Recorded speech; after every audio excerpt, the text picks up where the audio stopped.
5, 4, 3. Action. Welcome back. I'm Heath. I'm Bernie. And it's the Heath and Bernie show. Sorry, I wasn't ready. It. I was in the middle of my laugh.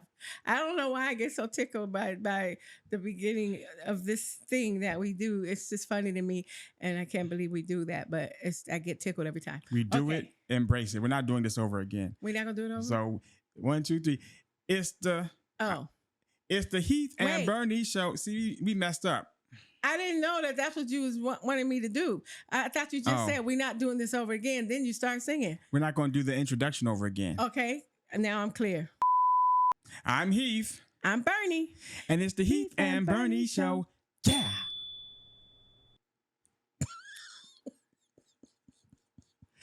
So we are back.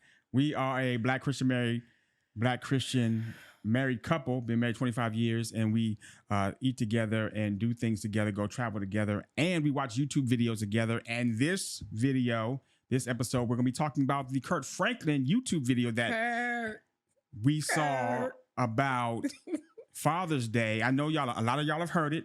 Yeah. If some of y'all don't know who Kirk Franklin is, which I don't know why you would not know, and even why you're watching this. He might need to explain, but Kirk Franklin is a gospel artist that has been renowned, that has been singing since he was 19 years old. And he's been putting out albums since he was 19 years old.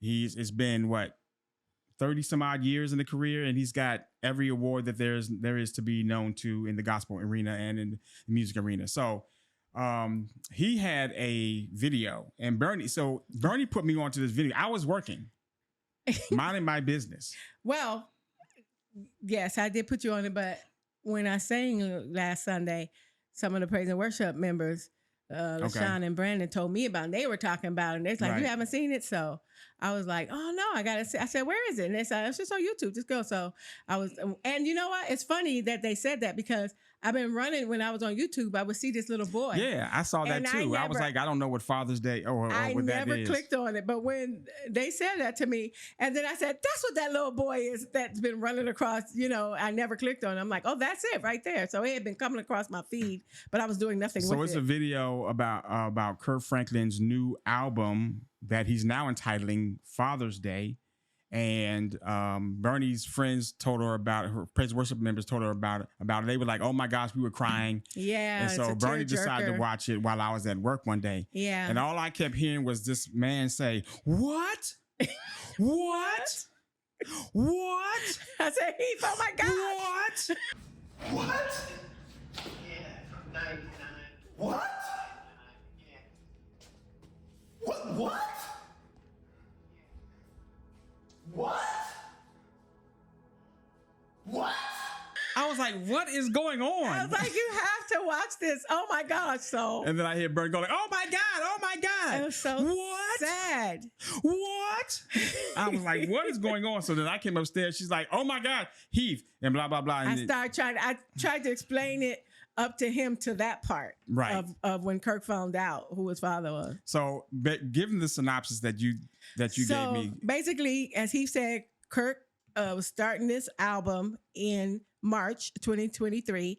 And one of the girls who sing with him, he's been known since she was a little girl. And she sings with them. Well, she went to a funeral because Kirk's biological aunt passed away. Kirk was not going to that funeral because he knew Deborah, who is his mother, would be there. He has not seen or talked to his mother in 23 years. So he was not going because he knew she would be there. So that little girl, she's not a little girl, but she's been a friend of the family since she was a little girl. I think her name was Melinda, something like that. She was at the funeral, and her father has a longtime childhood friend named Rick Hubbard. And Rick at the funeral, Rick was just talking and just happened to say, "I used to date Deborah back in the day." Kurt's mother. Yeah. Used to date Kurt's mother. Kurt's mother back in the day. So in that small little conversation at this funeral, when he said that, then rumors started because people start looking at him like, "Look at his ears. Look at his nose. Look at his mouth. Wait a minute. Look at his height. So rumors was going all over for a long time, just everywhere. And so then, because all these rumors just wouldn't stop, Rick Hubbard took it upon himself and said, look, just because of these rumors, I'm going to go ahead and do this test. And he gave it to Melissa, the friend of the family. Or he took a DNA swab or something like that. Yes, he did a DNA swab thing. Yeah. Gave it to the Melissa girl that is a friend of the family. And then, because Melissa called and told Kirk all about what had happened at this funeral. So he did that test because of all the rumors and said, look, give this to Kirk for him to do this is for him. If he want to do anything to find out anything or whatever, just give this to him just to squash these rumors or whatever. It's up to him what he do with it. So Kirk took that. He actually eventually did go ahead to take the test. And in between all that, his mother called him and left a message and saying, I know you've been hearing the rumors, but I will not lie to you. And that's all the recording said. And I guess she meant like, that's not whatever you're hearing, that rumor ain't right because I already told you whatever. That's not, whatever. Anyway, so he took he did eventually go. Kirk went and got him a test. And then the what that you was hearing is because when he got his results back, that was the doctor giving him the results, and that's why you heard him going, she was what? like, it's 99.995%. And he said 9%. That he is the father. No, he said 9%. What? Like 9% what? He said, he's your father. And then that's when he started walking all over saying, what? What? It's so sad. What? I was like, what is going on? Then he went back to the phone and said, my mama lied to me again. So I don't know, because apparently Kirk had the person who he thought was his father had cancer. He went to wherever that man was, Houston somewhere, talked to the man and said, my life kind of been jacked up because you wasn't there. And the man said, I understand what you mean. And he said, that's all I could get from him. That's basically all he got was like, I understand. Yeah. So that's who he thought was his father for many years. He said he hated that man his whole life. And it wasn't even, it was fun. The man didn't do nothing. The man, you really need to know who he be sticking. I mean, Jesus. But so that's basically the whole story. So in the midst of him making this album, all this was happening. So the album's supposed to come out in October. And so he also, because he found his father, he wanted to reunite. And his father was, I think, where did he live? He lived around the corner. Up the street from his studio, and the house was next to a house that his youngest son used to go and play in. So that's what his father been all the time. Nice man, nice house. I mean, I really told him. He did look like a solid. Oh my gosh, just the way he talked. Middle class, upper middle class dude, he is married a good dude. Person. Yeah. And I mean, it just, as soon as he opened the door and I saw him, I'm like, oh my gosh. Oh my gosh. Oh my gosh. What? When you look at the man, he got his nose, he got his mouth, the height, everything. His chin, the top, the Kirk Franklin's upper lip situation. He got the upper lip that Kirk Franklin got. It's the same thing. Oh my gosh. It's sad and happy at the same time. I mean, it's a tearjerker. It's like, oh my gosh. So then what happened after that? So after after he got the test and found out he went and met the man, and he was so nervous, to meet him, whatever. And so he went and met the man to tell the man that he had took the results. So he met the man, he gave the man the results, and then the man, Rick Hubbard, is it Hubbard or Hubert? I don't know. Anyway, he started crying because he had no idea. And what's messed up is, to me, you are because Kurt is 53. Kurt and I were born the same year, so we're the same age. He was January 1970. Well, actually, January, because he's older, a little couple of months older than you. Several months older than me. I'm in August. But anyway, we're born the same year, so he's 53. And so this man, he looked like he was in his early 60s. Yeah, he looked good for his age. I don't know how old 70. He is. He wasn't 70. He could be.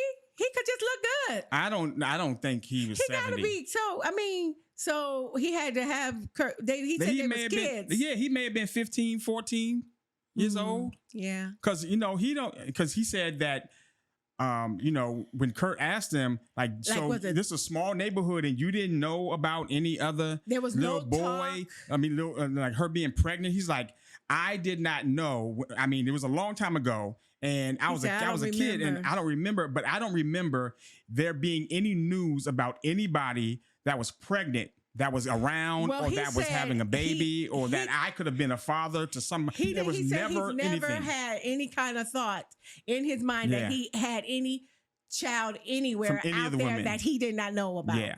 That he didn't know. I mean, he said there was never a thought like that. He said, because had it been that Kurt, oh my gosh, he said, had I known, he said, I would have came, look, and that is like, oh my gosh, all the stuff Kirk been through, sleeping in his car, having a car possessed, no food, being raised by a 64-year-old woman, and you four, no. He said it was lonely. He didn't have no siblings, no nothing. Just and the other thing he told me that he mentioned is how when you're adopted, you normally kids don't know who their parents are. Yeah. He was adopted and his mother would come around every now and then. So he was like saying that scar would never heal because it's like, why can't I go with you? So he's just been in like constant trauma. Why didn't you want me? Why didn't you want me? You keep coming around. Why don't you want? Why I gotta stay here? Yeah. That, I mean, poor thing. That was rough. But if you think about all his songs, I mean, that's what comes out of him. Yeah. Poor thing. He always got sad songs. I like Kirk Franklin, his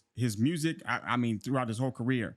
But some of his songs bump, but some of his songs just be sad. And I'm like, I don't feel like to get over the hurt, to get over the healing and stuff. I mean, I understand why he sings it, and I'm not saying don't sing it and he shouldn't. And it's for people who need that, but I don't need that healing like he does. And so for me, it's like, that song doesn't minister to me. It actually brings me down. So I'm gonna just go ahead and skip past that. But you understand why that's, look at him inside, his whole life. And then his biological, his aunt, Jesus, the way the lady talking, when she called him, when he called her, she acted fool. When she called him, toxic. When Kirk called her to speak to Deborah, his mother. He called to speak to his aunt. He called his aunt to speak to his mother because it said that he had not seen his mother in 23 years or talked to her in 23 years. Now that's a strong cutback game. He didn't call to speak to his mother. He called to talk to his he called aunt. To speak to his aunt to set up a meeting to speak to his mother. Right. Yeah. So, and that's what you're talking about when his aunt was like, No, he said, well, I forget her name, Shirley. He said Sandra. And she's like, who?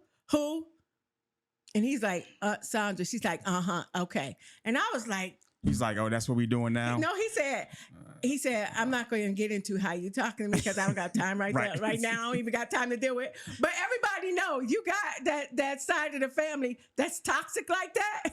He got an aunt and a mama that is like, that's a side family. I see why 23 years he ain't talk. You can't be around toxic people like that. That's a strong cutback game. Even when that game is strong. And even, you have to, because even when he went to the house to meet up with them, and she's like, get your A out. I know. He pulled up to the house because he needed to have them sign some waivers to let them. Yeah, probably India. I don't know. Not NDAs, but the waivers. What do they call them? We get them to sign. We have people sign them also. Oh, about being video on video. Yeah. Waivers to say that it's okay for you to be videoed. Yeah. And so they had not signed it, and so she wasn't there yet. She pulled up. Right. She pulled up. He pulled up to her house. She opens the door. It's like, get your A out the car. And he's like, really? He's like, Sandra, I'm sorry, Aunt Sandra, will just go ahead and sign it. You sign it? I'm gonna sign it, but get out the car. I need you to let me. I'm going to stay. I'm gonna go ahead and stay here. No, he said, Deborah here yet? She said, she's not here yet. He said, okay. If it's all right with you, I'm gonna stay in the car until Deborah gets here. Is that okay? And she's like, okay. And then he shut the door. He said, oh my God. He said, I feel like that 10-year-old boy with a whole bunch of anxiety. I'm a 53-year-old man. I was like, oh, Kurt. So then when he showed the test results to his mother, Deborah, she was like, that's not true. Nuh-uh, that ain't true. I'm trying to figure out what kind of medication she is on or needs to be on, because I'm trying to figure out what is that where you just denounce science? I mean, you can't say it's not true. I mean, it's science. What? I don't understand why you, I mean, I don't understand why you keep just saying no, no, no, no. I mean, I don't get it. Is she not well? I think something's wrong. I don't know. I mean, if you believe that it's not him, it's like just by somebody saying it is him is probably not going to make you believe it. No, but I'm not. Nobody didn't just say. I know, but somebody came up to her. Think about it like this: somebody came up to her, said, "Oh, I'm gonna show you this piece of paper that says that the man who you said was Kirk's father is not his father, but some other dude is his father." And so and she's like, "No, that's not true." Right, but he got another test. Yeah, then they went back. She was like, "I want another test," and so she showed up. Sandra showed up. I don't know if she Kurt asked for it. I think they just did another one. Did they say she asked for it? She asked for it. Okay, I don't know. Kurt showed up. No, Sandra showed up. He said when he said he went and met with his father, he set up the same meeting day right after he met his father and told him he was the father. He said he went and met with his mom the same day because he didn't want no conversations. He went straight to her house, whatever, after his aunt's house to meet up with his mom because he didn't want no phone calls or nobody to say. He wanted to make sure that he was in control of all of that. Right. So that was the first time he showed them both the test. Right. And then they had a second meeting. Right. And they did the test again because Miss Deborah decided that those tests weren't true. So they did another test and then they showed up all together again. That's what I was saying. Oh, sorry. I was just bringing everybody up to that point. Sorry. Okay. So Deborah showed up, Sandra showed up, Rick showed up, and Rick's wife showed up. How do you know that was his wife? Because he had a wedding ring on and so did she. She looked real young. He looks young. It could have been his daughter.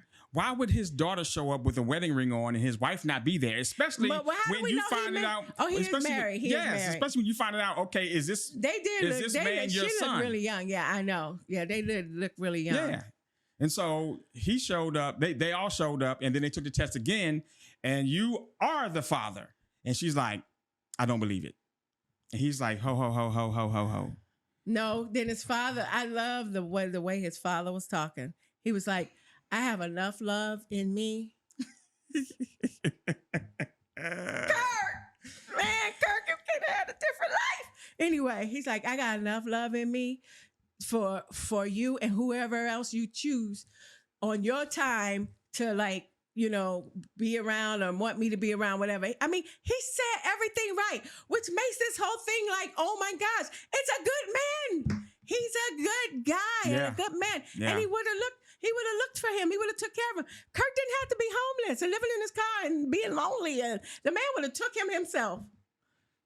But I have some thoughts about why that happened. I know. From a spiritual perspective. Yeah. I thought we'll about jump into that too. in a second. Yeah. But go ahead. Go ahead. No, I'm done. Everybody at the table. You keep interrupting me and telling the story. I didn't watch the whole thing twice. Right. So you go ahead and tell it. No, I was just saying the part that his father said, and then the father and them got up and left.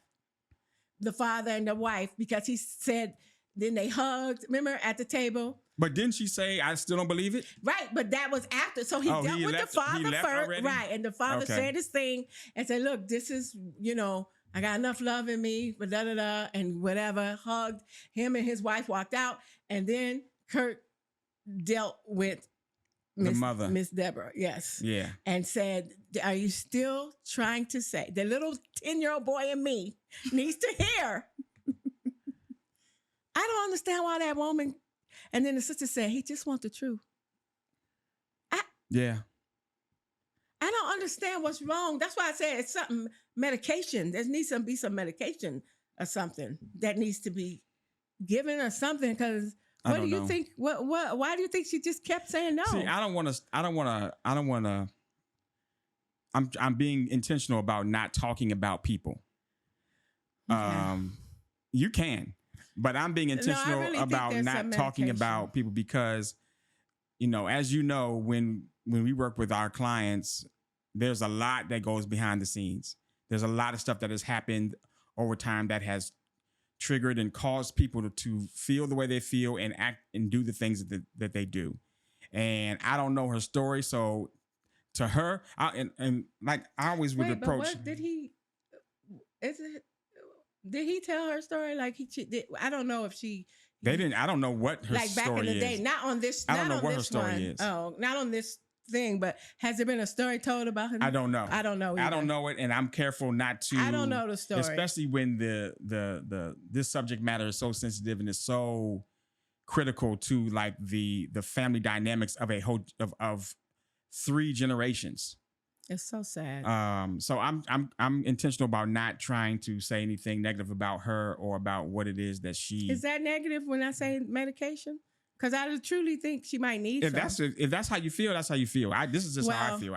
Because I was going to say, in working with our clients, there's a lot of stuff that has preceded them doing and saying the things that they have done that seems very, very bad. It seems very, very on surface level. It seems very, very toxic. Seems very, very whatever. And but when you dig deeper, there's a reason why. Some people were molested. Some people were raped. Some people were, made to feel like, especially during that era, made to feel like they were they were supposed to be property of a man. I mean, there could have been all that, and so because of that, she birthed. Because what you see now is, in this situation, is that you are not the baby's daddy, the man who he thought was Kirk's, the man who thought was Kirk's father. And so she's like, oh no, who is the baby's father? So you see that on Maury, and then we all look at these women and be like, oh, she's some probably little hoe around the neighborhood. I'm not even she in the streets. She doing whatever. I'm not even thinking about that part. But this is what I'm talking. This is my point. Go ahead. And so back then, if she didn't know who the father was, what did that make her? But was that who she really was? Was it somebody that made her? Was she put out like that? I don't know. And I am not even thinking about any of that. I'm not thinking about who and what she was with or what she was doing as a child and all of it. I don't even think about that. I'm not even trying to talk about her like that. I am just saying. You think she needs some medication? The only reason why I'm saying that is because you're denying science. This test, which is science, and say that this is how we find out who's what, DNA, da-da-da, you're still saying no. So I think there's a blockage there. Yeah. And I don't know if that blockage is just because she needs medication or because the reality of her being wrong her whole entire life, or Kurt's whole entire life, she can't come to grips with it right now, or being on camera, being there, and then having to admit that you don't know who the father of your child is and you were wrong on camera in front of everybody, in front of people that you don't know. You don't want to do that because you saw her sister say, that was my mother. Mom. I'm gonna call her back. You saw his sister say, her sister say, he just wants the truth. Like there's some truth out there to be known, but you're not telling it. But she don't have to tell nothing. All he wanted her to say is, yes, that's. I know that's all he wanted her to say, but she could not come to grips. I don't know if she did or not, but I can see why she could not come to grips with that truth at that moment right there. I can see why she could not.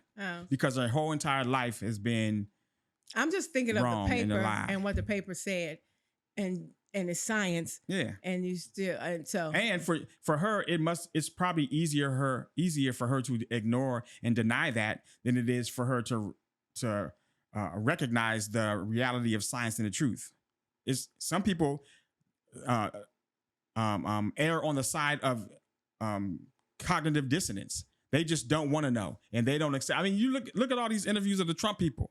It was like, did Trump? That's what she's doing. She's exactly. doing exactly and that. So you see them. They are just. It doesn't matter what facts you put before but them. I think they really believe. She really believes. No, but it's science. There's numbers about Biden won the election. I know, but anyway, we're getting down. We're going to wrap it hole. Yeah. Okay. Whatever. So then, what happened next? He talked to his son. They left the meeting and he said, I just need you to say, she said, is this going to be a problem if I don't say that this is true? He said, yes. And she started crying, and then he ain't seen her since because it's a problem.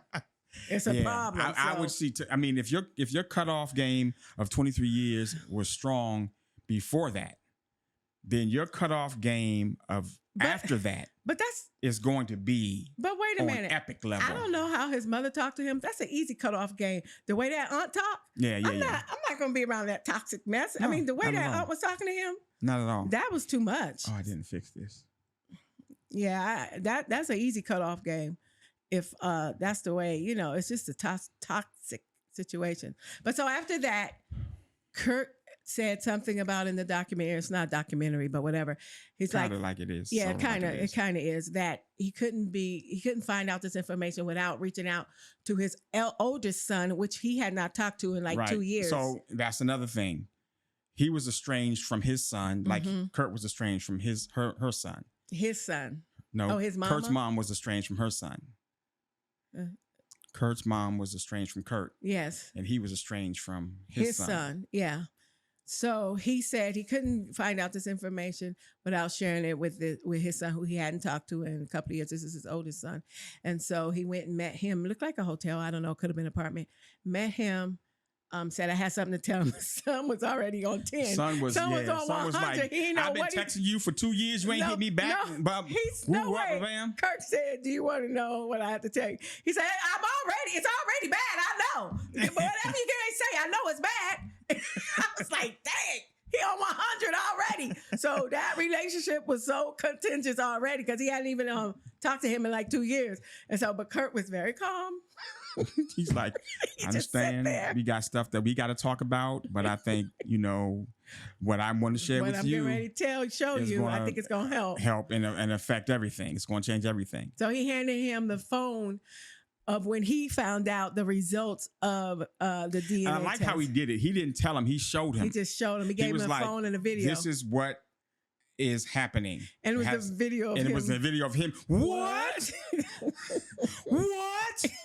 What? Now my phone ringing. Oh, it's my mother. No, it's not. It's like a 443 number. Oh, okay. She just texted me. Ouch. It wasn't her. It was something else. I don't know. Spam. So then when the boy saw that, he just like broke down. He broke down. He just broke down. Like that's all he said. That's all he ever prayed for was his father, a relationship with his father and his grandfather. Bam. It's just the whole video. I mean, the whole thing is just like, oh my gosh, this is so sad and happy at the same time, but so sad. Yeah. But like you said, we could get into, I don't think Kirk would be who he is today. Right. Had he not gone through that, because he would not have all the, all these different songs that poured out of him because of all this, the way he was raised and what he went through with his mom and not knowing that and just all this strife. He would not be who he is today. Because I remember you said to me, the key is, why would God allow him to go through all that? And that's what I was thinking the whole time. I'm like, why would God allow him to go through all this, especially now at 53? Like, where you are in life and the things that you've accomplished. And he said, even in the video, that I've won all these awards, I've done all these things, but I would give it up.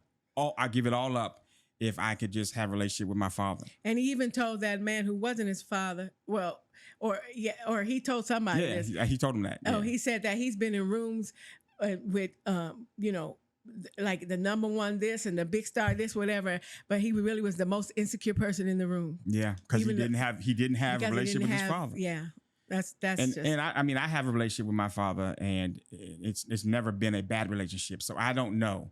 I'm not even gonna like put judgment anywhere in any of this story about anything. Yeah.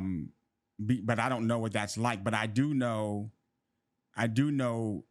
that I know people that don't have fathers, and I can see the difference of the person that I am and the people who don't have fathers and what they miss.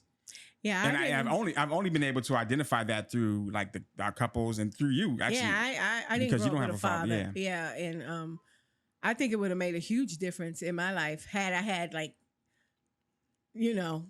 a father that actually was around and cared and was a good man. And I've seen how that impacts people and the way it makes them feel, the perspective of life that it has, that they have as they grow up with the feeling that there's missing something. I never felt that. And I think it's a different kind of longing and what's the word I'm looking for? Like, I'm hot.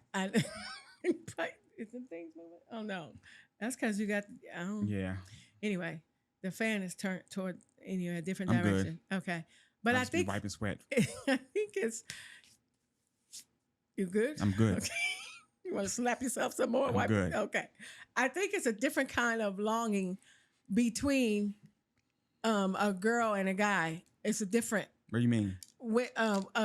It's a different kind of longing or missing that a daughter feels, and a different kind of longing and missing I can that a understand boy that. feels from not having a father. Like me not having a father is different than the things that what Kirk needed and missed or whatever. You say mine, I think it's different for a girl who don't have it. Yeah. You're missing long different things. Yeah, I can see that. Yeah. But you mentioned something about the spiritual side. There was a good segue that I was going to jump on, but then you switched. The segue was that Kirk wouldn't have been who he was today. That's it. There we go. When I was thinking about, why would God do this? Oh, yeah. Why would God do this? Yes. And I was thinking about that and ruminating over it for a couple of days. And I have some thoughts. Oh, okay. Dots. I was reading the story of Elijah. And after he had called all the prophets of Baal, and he had that big situation where, okay, y'all prophets coming here and y'all think y'all God is the real God. Y'all bring these bulls and we're going to slay these bulls. And then you call your God to bring down fire and then burn this bull, this altar. And then I'm going to call my God and he's going to bring down fire and burn the altar. And then he did all that. Baal's gods couldn't bring the fire. The Lord brought the fire, burned up the altar, and all the people like, oh my gosh, the Lord is the real Lord. And then Elijah killed all 950 of the Baal and Asherah prophets. And after that, Jezebel was like, far be it from me that the same thing that happened to them was not going to happen to you. And if that doesn't happen to you tomorrow. So then Elijah got scared. He ran away and he was running. And he found himself in a cave, and God told him like, hey, go back to where you were going and do what I told you to do. I have saved a remnant of 7,000 people that have not worshiped Baal. And Elijah didn't know that remnant was there. He thought he was and he said in the scripture, I think it's in 2 Kings 16, he said, 16 or 18, he said, I'm the last prophet and you all have 950 of them. So he thought he was the last one, the lone prophet. And really there was 7,000 that were already there. Why this story made sense, was brought up to me was because even though Kurt thought, I don't have a father, my father died and I'm out here just by myself, God had reserved his real father to live in the same state around the corner from him. Up the street from his studio. And although Kurt was feeling all this emptiness his whole life, God reserved it for this time at 53 years for him to go find his real father and now do the thing that Kurt can continue to do. Like Elijah was a prophet. He was already prophesying and doing the things. He can continue to do those things and have that relationship with his father. And people move through life thinking that, I don't have. And you have to rely on God to supply. And the thing that you expect to get from your dad, that he was wanting from his dad, he had to get from the Lord. Had to get from the Lord all these years. And so it just goes to show that the Lord has provided and supplied him, even in his feeling of lack, with what he needs. So it's like now you get the rest of your life to have a relationship with your father. And your oldest son. Yeah. Get that back. Yeah. And that's another point, that it was this situation that caused the reunion of him and his son. So, I mean, he feels so bad about what his mother did to him, but Kurt's son feels so bad about what Kurt did to him. What Kurt did to Carry On, I think that's his name. And so you have this generational situation. I'm not even call it curse, but generational situation that is carrying down to generation. And it all came to an end the moment his father, Kurt's real father, came into the equation. Just a what? No, just a simple conversation at a funeral. That's what started. Yeah. A little light conversation that he just happened to mention. Oh, I dated her back in the day. Yep. It's so funny because the Lord was like, I'm gonna set it up so that That's amazing how the Lord set that on the up. death of Kurt's aunt, that I don't know if he talks to her now. He probably does, because he said he was gonna go to the funeral. No, he said he wasn't going to the funeral because he knew Deborah would be there, his mother. Right, but he would have gone to the funeral if Deborah wasn't there. So assuming he had a relationship with her, it took that woman to die, for a funeral to happen, for a conversation to be had. I mean, it's just like all the things were aligned in order, and then it was like, boom. But his father has been a longtime childhood friend of that girl's father, who is a friend of the family. What girl's father? The one who sings with him, that he's been knowing her since she was a little girl. Yeah. But her father and Kirk's biological father are childhood friends. Yeah, I mean. And so he just happened to haphazardly say, God had a remnant of 7,000 for Elijah, and God had a remnant of a real father for Kirk. Yeah. And it was in Elijah's story, he got scared even after he did all that famous stuff at that mountain when God rained down fire and he killed all 950 prophets. And then as soon as Jezebel said, I'm gonna kill you tomorrow, he's like, I'm scared. And so even though that fear gripped him and he went running, God was like, get back to what you were doing. It was all about get back to what you were doing. And Kirk, you about to make another album. This all happened in the middle of him making that album. So in the middle of this album, upend your life so that what you're doing can have more glory on it, because you'll see my hand in it. And he's calling it a Father's Day. Exactly. Amazing. Exactly. And that's the thing. This could be so many people stories out there. Yeah. You know, that have the same story as him. One another point I thought of was, I said this brought Kurt and his son back together. Kurt was estranged from his son like his mother was estranged from him. Mm-hmm. I said broken families break children. Broken children grow up to be broken adults. Broken adults create broken families, and that cycle continues. Broken families break children. Yeah. But the breaker of that cycle is healing, being held accountable, and maturity. That is emotional maturity, mental maturity, spiritual maturity, and relational maturity. If those cycles are broken anywhere in between, then you have a chance of breaking that cycle of that brokenness family. And if you look at the cycle that was had between Kurt's mother, Kurt, and Kurt's son, we don't know what the end is going to be, but the healing that needs to take place now, Kurt can heal, because he even said, he's like, I've been broken my whole life.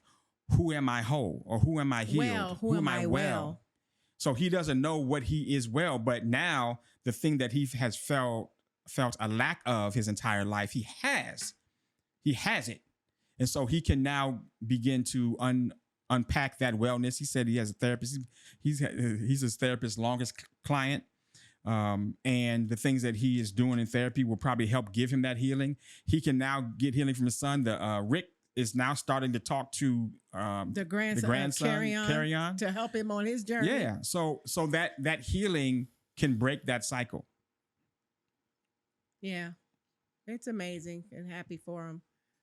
Yeah. Because some cycles never are broken and they just continue on. Right. I've seen that in my own family. With the brokenness cycle that both Deborah, Kurt, and Carry On experience cannot be stopped with the restoration of family. What did I say? What I mean by that? Let's say that again. The brokenness cycle that both Kurt, Deborah, and Carry On experience cannot be stopped with this restoration of family. I think I meant can. Yeah, can. You probably had a lot in your mind and you was doing that opposite You're doing thing. too much. You're doing too much. I'm just saying what probably happened. No, I wrote a word that I probably should have not put in there. Anyway, so yeah, I talked about that. And then my last point I wanted to make is that the great kingdom assignment involves great personal sacrifice for you and or your family. So great kingdom assignment involves great personal sacrifice for you, your kingdom, and your family. So if you think about like when you're doing kingdom work and you have a huge responsibility to work on behalf of the kingdom. It's going to involve personal sacrifice that the Lord intentionally brings you through or takes you through or puts you through. And it's going to involve some sacrifice to your family. But then I also think about, because of what he went through, he even said he didn't know how to love himself. He didn't know how to love his wife. Yep. So her name Tammy? What's her name? Yeah. She had to suffer too because of all this. And his son had to suffer. His children had to suffer. She suffered. They've been married, I think, 27 years. 27 years. Yeah. So I mean, that's a long time. I was glad that they have retained their marriage in spite of all of this stuff that's going, that they've, all the struggles they've been through. I'm not this that's going on.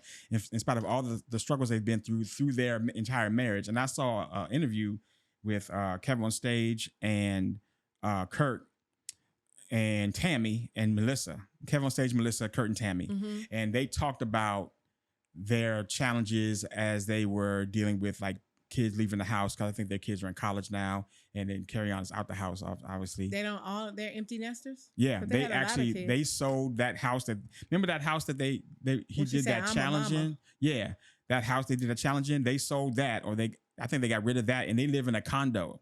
I know, like a high rise. Like that building. That's the move, man. That's what people are doing. That building you saw them in, that was their condo, their high rise. Right. Yep. When he was going, what? Walking around with his little self. Yeah. That is a move. People, listen, I understand it. And look, we done did the same thing. When I saw that, I was like, I understand what you're doing. I understand exactly what you're doing, bro. Been there, done that. Yeah, so they downsized and live in that condo. Yeah, because they had a huge, big old with a pool and a big old. Need all nobody wants. That's a lot, man.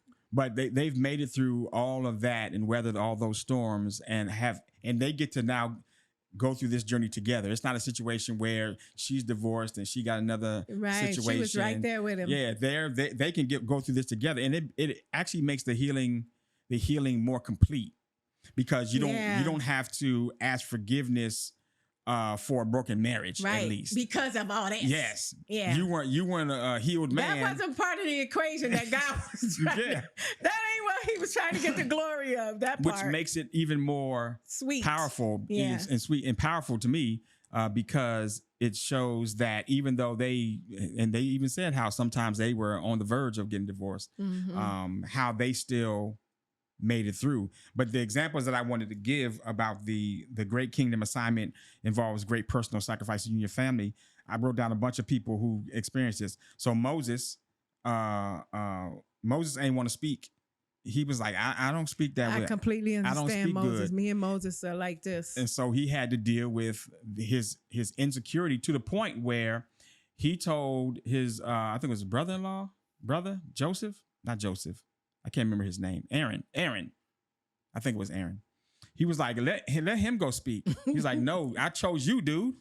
Bruh, get up in there and go talk to Isn't that why he took him up to the burning bush or something?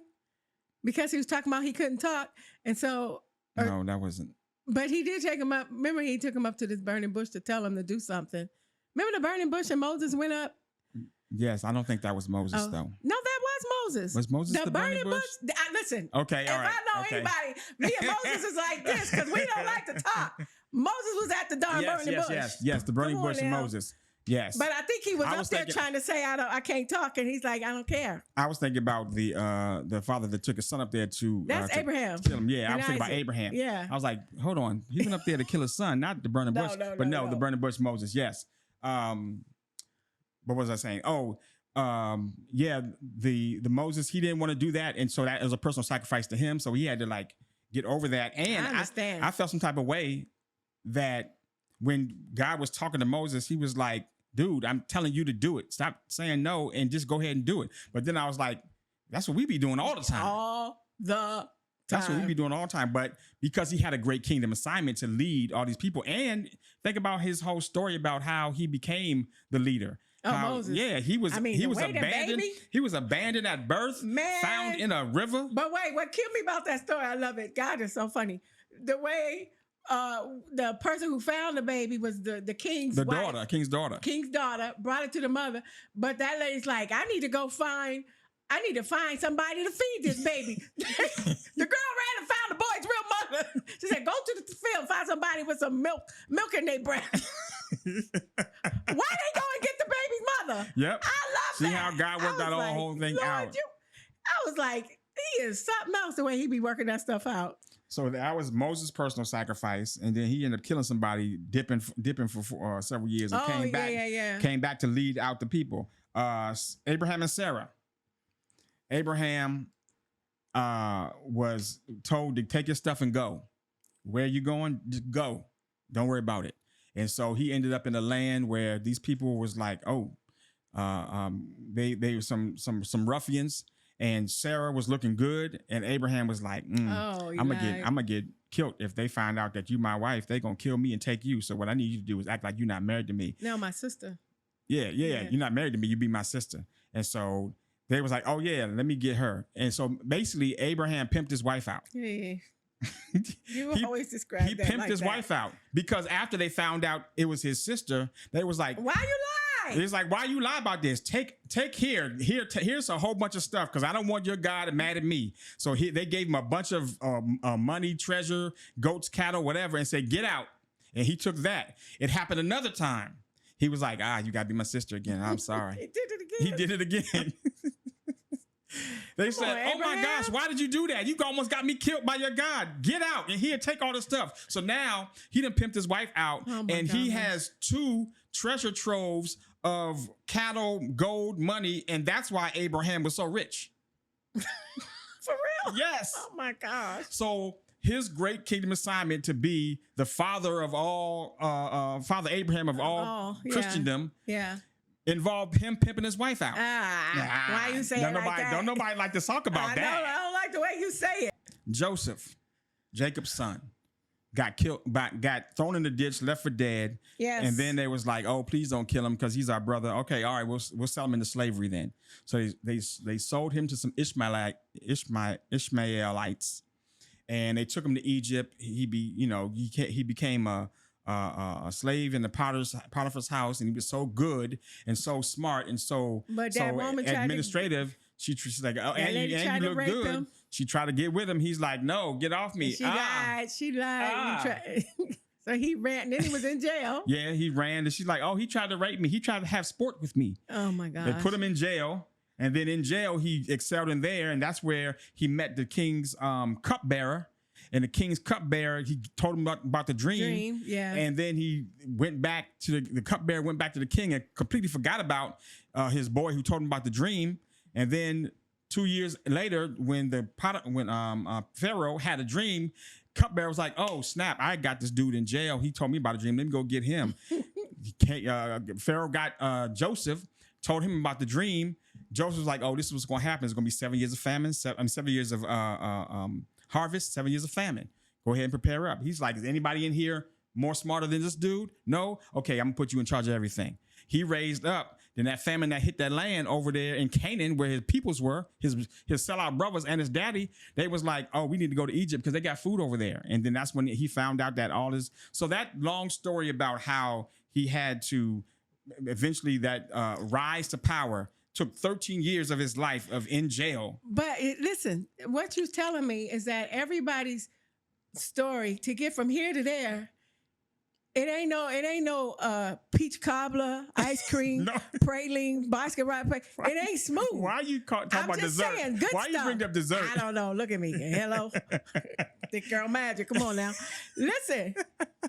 It ain't every ride to get here from there. You gotta go through stuff to be this great person. Ugly Kirk stuff. could not be this great person without all that. Kirk got a whole radio station. He's got more awards in the gospel industry than anybody else in the world. And he got a lot of wisdom. When he came to our church and was talking, I mean, he's a really smart dude. But I mean, you can't get here today and have all these great things and just have, with a splinter. Yeah. You're not gonna get there. No, you're not. You see, people don't want to do this middle part. Everybody want to be used, but don't nobody want to go through suffering. What's that Jamaican word? Everybody want, how you say everybody, it? Remember that movie? I don't know. Used to say it all the time. Everybody want to go heaven, but nobody want dead. Nobody want go heaven. Nobody want dead. So Okay. Esther, remember Esther?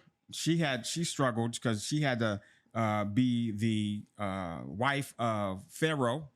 Pharaoh be tripping, all these different pharaohs. Had to be the wife of Pharaoh, and then the struggles that she go through. I'm not going to go through the whole thing. Yeah. They had the prophets. Hosea, you gotta marry a prostitute. That's your ministry. That's so That's jacked your up. ministry. It's so jacked up. Hosea, you a prophet of God. Now go down there and pick up this prostitute and marry her, and she gonna cheat on you 5 times in public, and that's what you and I need you to bring her back so that I can show the people of Israel that's what I be doing to y'all, and y'all be cheating on me all the time with these other gods, but like I always come and get you. That's your ministry, Hosea. Wow. Go. Could you imagine today if Nigga. he would have told a minister to do that today? Go get somebody off in D.C. off 11th Street. Could you imagine? Oh my gosh, who else? Jonah. Go ahead and preach to these Ninevites. I don't want to go that way. I wanna go That's your this ministry. way. Go to preach these Ninevites. I'm gonna go on and go this way. All right, Right. Go ahead and See what jump on that boat if you want to. Exactly. The waves start wrestling up. Ain't nobody ever heard. The interesting thing is the people on the ship, after they threw off everything on the boat to make the boat lighter, so because the waves were so torrent that they thought it was like something was wrong and that we need to save this boat. So throw off all the cargo on the boat so that we can live. And then when that was thrown off, they were like, God is mad at somebody on this boat. Who is it? We gonna draw lots. And they was like, "What did you do to your God? What is going on?" Talking to what is his name? Jonah. Right. And then when they threw him off, Right. Well, they agreed that they was going to throw him overboard because they didn't want to. they was going to kill him. He wasn't going to jump in a fish mouth. He was going to get killed. No, they didn't. They were scared. They Yeah. didn't want to throw him off, but then they had to. Yeah. But then they get saved. They got saved after they threw him off. Did they? Yes, I remember somebody preaching this or whatever. Because when they threw him off, everything calmed down, Okay. and they realized, Yeah. oh my gosh, his God is something. Yeah. And they got all saved. Everybody on that boat. And Jonah was planning on dying. So because you was like, I don't want to go do that, you tried to kill yourself. You committed And you committed suicide, and then you end up in a fish mouth for 3 days. I don't know where I heard this sermon, but do you know why he didn't want to go to, where was it, Nineveh. Nineveh? Do you know why he didn't want to? Why? So crazy. The Ninevites, whatever. They was thugs. They was horrible. They did terrible things. He They was didn't want mean. them to be saved. He was like, no, I don't want. They don't deserve God. That's why he didn't want to go. He didn't want to preach to him. He didn't feel they deserved to be saved. That's why I don't want to say. Yeah. That's why he didn't want to go. Yeah. I was like, And oh my God. It's funny because at the end of the book of Jonah, it wasn't like his mind changed. He was like, I'm going to do it, but I still don't like these niggas. He didn't like them and did not feel like they deserved any kind of savior. He's like, I'm not going over there. Daniel. That was a trip. Daniel in the lion's den. I got to be all holy than thou. And y'all created a whole new law so that if I pray to God like I normally do, y'all going to throw me y'all going to kill me. Well, I'm going to still pray. And then I got thrown in the lion's den. And fortunately, the Lord spared my life and didn't allow the lion to eat me. So, I mean, but that was your ministry. And you were a great administrator. Who else? I said Esther already. Job. I mean, come on. Oh my gosh, Job. Come on. Yeah. I mean, do we have to? Like I said, you're not gonna get from here to there. You think Job had a splinter? This is the thing. This is what I think about this all the time, and I think about this at work. When I think about when my name comes up in rooms and meetings that I'm not in. My name don't come up in no rooms and meetings no more. When when my name comes up in rooms and meetings that I'm not in. Yeah, I hate that. What work do I now get assigned? Exactly, because that's why it's coming up. That's the Job factor. They was a meeting between God and the devil, and Jonah's name came up, and God was like, "Well, what about my boy Job?" I said Jonah, Job. Job's name came up. What about my dude Job? You going around seeking who you can devour? Holla at my man Job. You got him to him, then you got him to. I'm gonna take these protections away from him. Come on, God. You gonna do me like that? You gonna allow me to struggle all this? And so he lost everything. This, that, and the third. Y'all know the story. But it's very interesting at the end of Job, when he got restored, everything that he lost, he got twice as much as he had. He had 10 children after that because he lost all his kids. He had 10 children after that. And his two of his daughters, he said that the Bible said there's no more beautiful daughters in all the land than his two daughters. Wow. Yeah. That's amazing. And he lived 140 years after that. After that. Yeah. I mean, so who knows? When I read that, I was like, I hope Kurt has that. I hope, you know what? I hope Rick has that. Yeah. That you get to make up for all the lost time you didn't have with your son. They didn't talk about if he has children or not. I don't know. Yeah. Because, oh my gosh, he probably got siblings. You get to make up for all the lost time that you did not have with your son. Yeah. And I was thinking about like, okay, what if that happened to me? That's not going to happen to me. But what if somebody was like, this is your son. He in his 30s. Wouldn't that be amazing? Yeah, he in his 30s. Boom, this is, you're the father. I'd be like, oh, wow. And then he's like, I'd been looking for my father all my life, and I just never felt like I How would you feel?